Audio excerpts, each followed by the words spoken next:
So I just want to start off by saying that Unit 3 is a lot of information. It talks about independent pronouns, nouns, and verb suffixes, vowel combinations, to be verbs, plural nouns. My best advice is to read all the textbook. Every word is meant to help you, and my videos are meant to be supplemental to what the textbook is teaching you. Unit 3 opens up again with a lot of basic sentences, and I think there's some great stuff in here. Like there's this phrase, "Exabere yistelin."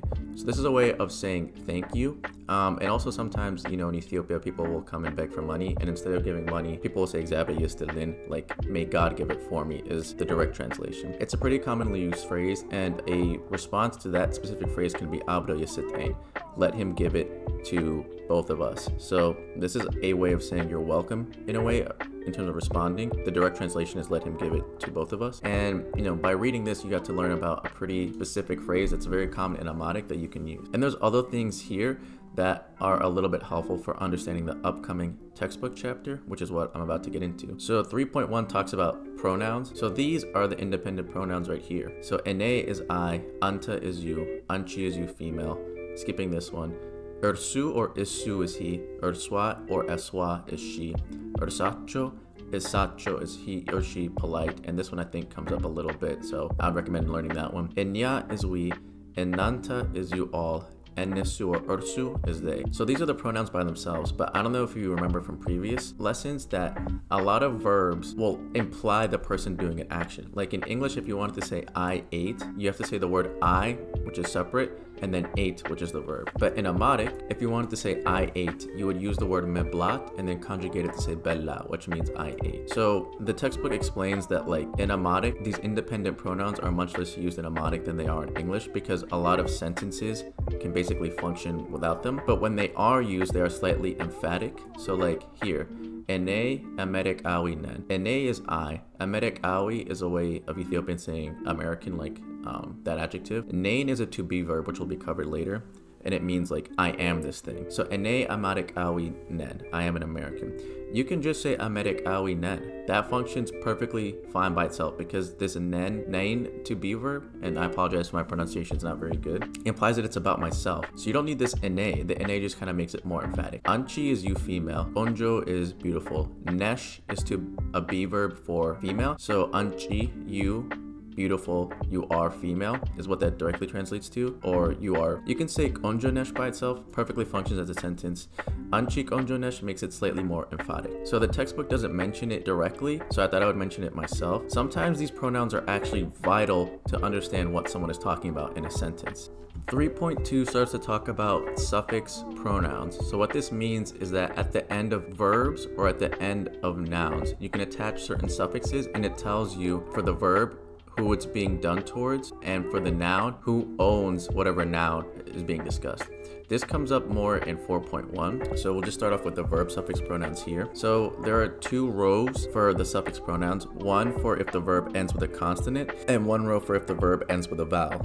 Luckily, the suffixes are pretty similar across each one of these. Ain for after consonants, or just n after vowels. To me, honestly, these sound very similar. I can't really tell the difference between the two, but technically there is a slight difference. And sometimes this difference is more noticeable depending on the word.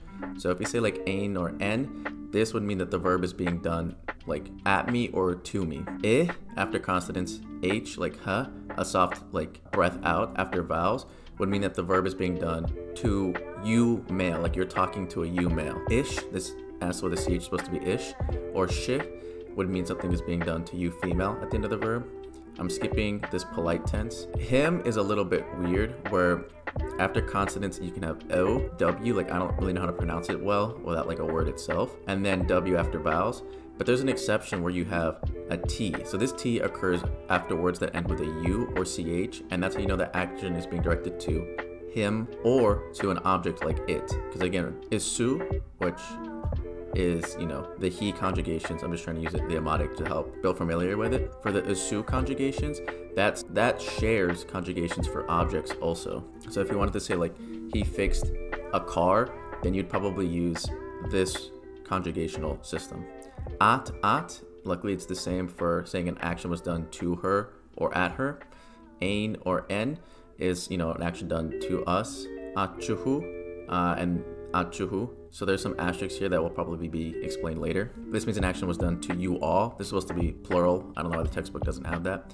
And acho, for both of these, is supposed to be an action directed to them. So amaric is all about recognizing the root of a verb and then understanding the prefixes and suffixes used around it to make a conjugation. That is the toughest part about the language, because the verbs get conjugated in such a way that they are so far from the original word that it can be tough to understand what is going on. So it takes a lot of practice, a lot of listening to be able to figure out, okay, this word is actually really just this word conjugated for a certain meaning. And I'll try to use some examples. So mestet is to give. He gave is sete, which is based off of our conjugation rules that we talked about in earlier chapters, where you take the main verb, you remove the me, you remove this soft t, so the word doesn't end with it, and then he gave, to say that you would add an e suffix, but the word already ends with an e suffix, so you don't have to worry about that. So sete, he gave. And then these verb suffix pronouns, you can try plugging and chugging them in. They're not going to work for every single one, but we'll go through a few. So he gave me, set ain. So this n ending is meant to be this n ending after vowels, and that means he gave me. He gave you, set so this word ends with a vowel. You would go over to the vowel section and you'd add an h onto it. So this means like you're actually talking to a guy and you're saying to the guy, he gave you something. He gave him, set o. So you can see this w is being added to the end of the vowel. He gave us, set ain. This us and this I conjugations are very similar. This ain has like an enunciation to it that differentiates it from this just sort of regular English sounding n. It's tough for me to make that sound. You can ask someone to help pronounce it for you. He gave them, ignore the below, set, and then acho. So that's supposed to be he gave to them. It might be tough to hear set acho because the majority of the word ends up being this suffix conjugation. And it's hard to remember like, oh, this is really the word mestet, because set acho sounds pretty different. But it takes a lot of practice and skill to recognize the word set in there is supposed to be the word for give, and set acho is he gave them. Another example is mekfel, which is to pay, and we'll say she paid. Kefelich. So you would remove the me to get to the root of the word. There's no t or anything here to worry about. So kefel, and then etch you add on to say like she paid. Kefelich. If you want to say she paid me, this word ends with a consonant, so it's supposed to be using this one. Google Translate doesn't really show that, but kefelich ain, like she paid me. She paid them. You can just see kefelich acho. So this word looks very different from mekfel, kefelacho, but it's being able to hear the kefil in the word, the j at this is, a separate suffix for she paid. And the acho, you hear that as well, it comes out to be like she paid them. So pretty tough. The textbook examples uses the word allu. Ato is Mr. Lemma is the person they're talking about. And na here is meant to be a suffix. So it's ato lemma and na. Ato, which again is Mr. Kebeda is the next guy. Min is what? Allu is they said. And this h here is the suffix to indicate that we're talking to a you male. So that's how we know the situation. So Mr. Lemma and Na and Mr. Kebeda, what did they say to you male? So ultimately we know we're talking a you male that we're talking to, not the thing that they said about. So what did Lemma and Kebeda say to you? There should be misters here. I don't know why they didn't add those. Min aloin. So this squiggly n is meant to be this n because the word alu ends with a vowel. And so we attach this suffix to it. Min again is what? Alu is they said. And then this is directing it to be about me. So what did they say to me? What did they say to me? Azia, no, is like it's there, basically. This functions as a sentence by itself. Allu is they said. This wachuhu suffix is meant to be based off of this suffix, to you and y'all. And I'll explain why there's a W here a little bit later. And this would be a way of saying like, it's there, and they said this to you all. It's not just you, like by itself, it's supposed to be you all. 3.2 is a pretty tough section and kind of confusing, but I recommend trying to find, different infinitives and practicing. But an important thing to note is you can't just use these verb suffix pronouns anytime you want with any single verb, because certain things don't really make sense to do to other people. Like you can't say like I ate him or something. That's not like, I guess you could try and say that, but it wouldn't really work. Like technically you can like bel out, but it would be a weird thing to say and it wouldn't work. And not every verb has this sort of transitive property where it's something you can do onto another person. So it's just something to keep in mind. Like, you might not use these verb suffix pronouns for every single verb you come across. What's interesting though is that this belao does end with a U, and it is triggering the T exception, where if the verb ends with a U vowel, then to direct it to a male, you would put a T. So kind of weird that this is the example that came up for it, but it's an example, I guess. So 3.3 is actually pretty important. I don't think about it when I speak Amharic, but if you didn't know anything about a word and you want to conjugate it, this list of rules will help you. If a verb or any word in general ends with a certain vowel and another suffix begins with a certain vowel, they'll have rules of combination. So like if a word ends with an E and then the suffix being attached begins with an A, the E will get cut out and you'll just be an A that remains afterward. So like the example here is ba'and sa'at at 1 o'clock. Ba is one separate word, and is one. Ba and and will combine to become band. Sa'at, which is like time or the clock time. Ba'and sa'at at 1 o'clock. This one is pretty self-explanatory for rule 2. Like if the word ends with an A and the suffix begins with an A, they just combine to become an A. If the word ends with an I and it begins with an A, the A overpowers. So A's normally win. If the word ends with an E, but the next word begins with an I, the E remains, and that's what this is meant to show. If there's two I's, the I just, stays. And then again, the A usually wins. And then if you have two words that are combined together to form a new word, A will remain and the I will leave. So W and Y glides, these are very common and they're pretty subtle. You can kind of get away with not really saying them very well, which is me. So these glide rules are actually, I don't really understand every single time you need to use them. I just think you should be aware of them. I think in general, you will use them for situations that involve adding a suffix related to her, which is this at suffix, which is related to this verb suffix pronoun. Achu for y'all and acho for them, and you can check those up there. But like even in this example, it's using, this isn't really a verb suffix pronoun, but it's a verb suffix that's used for you female in the future. And when it's added to this part of the word, it's triggering this ia rule. So all that to say, like, I wouldn't really worry about being able to use this correctly.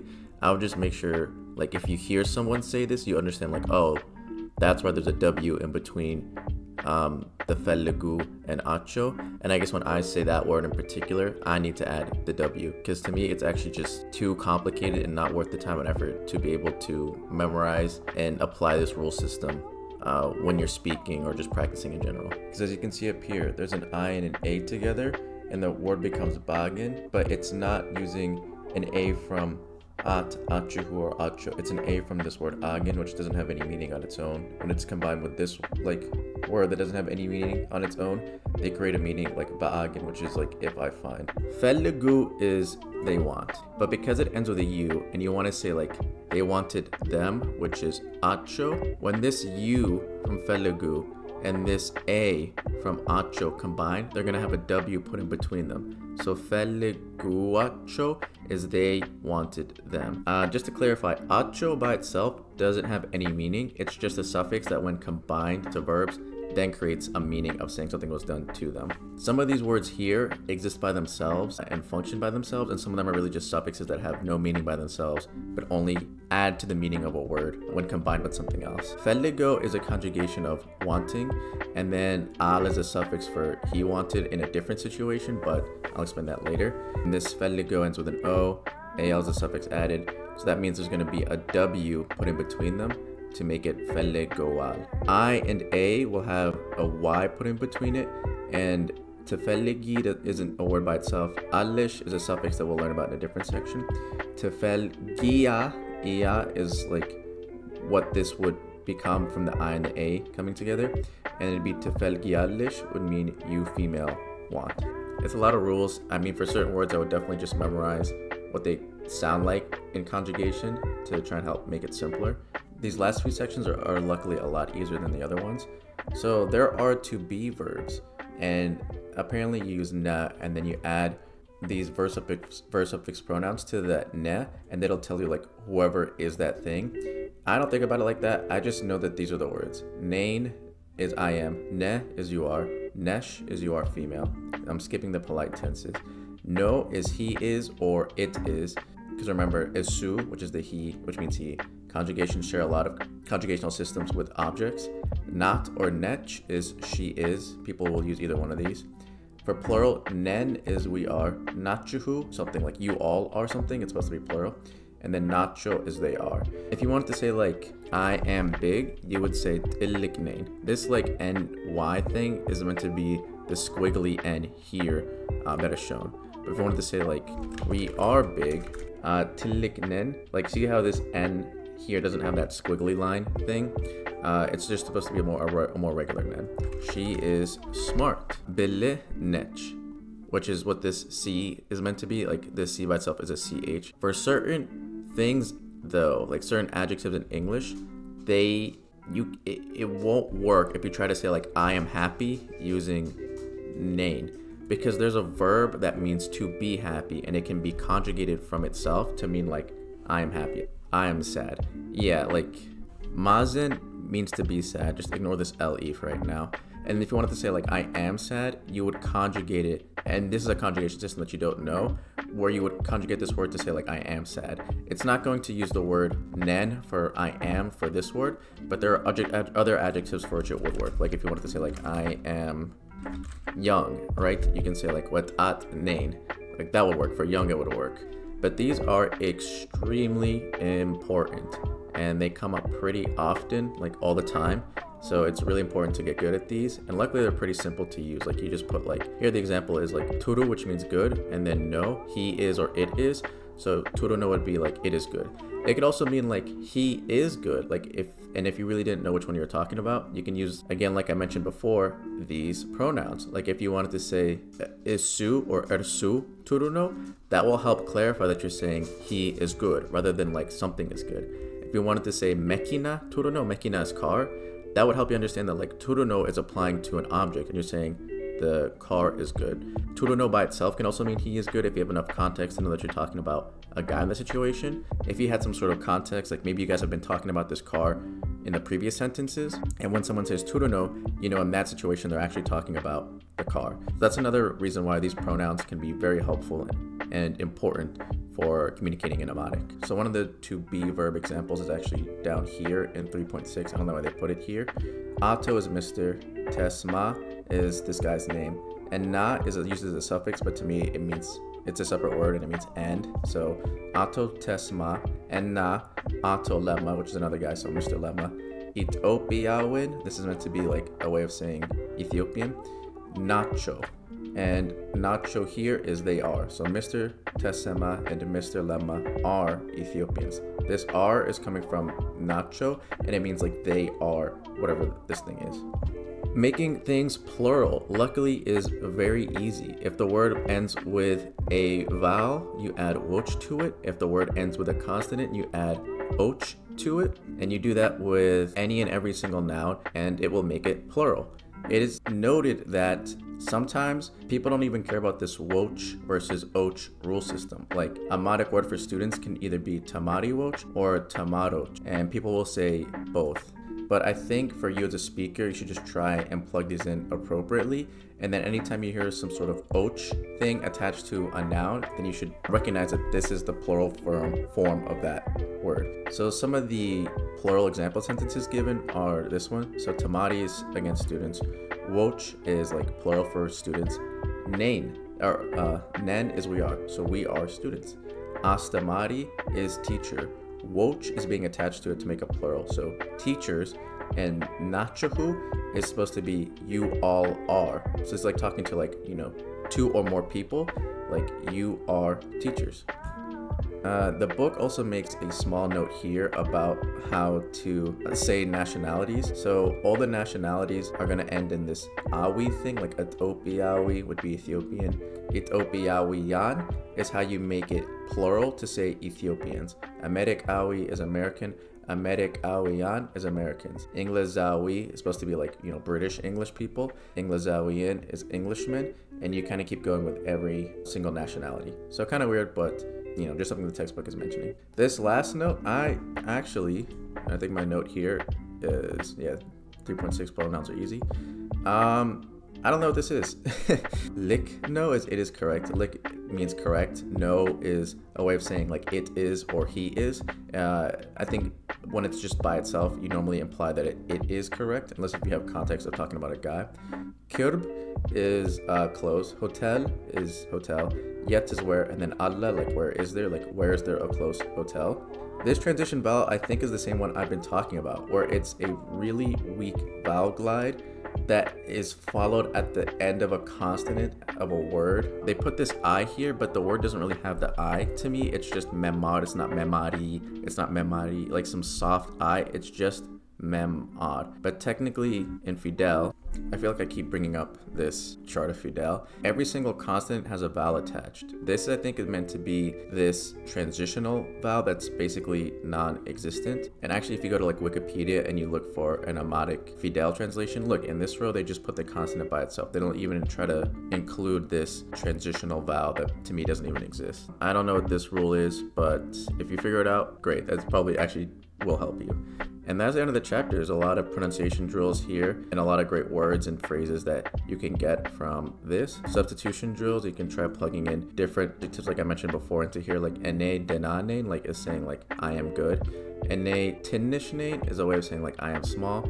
And you can continue to do this with all these other to be verbs and characteristics. Like these are great, like Americawian, we are American. And yeah, just practicing with those in general. These substitution drills are great for using different pronouns.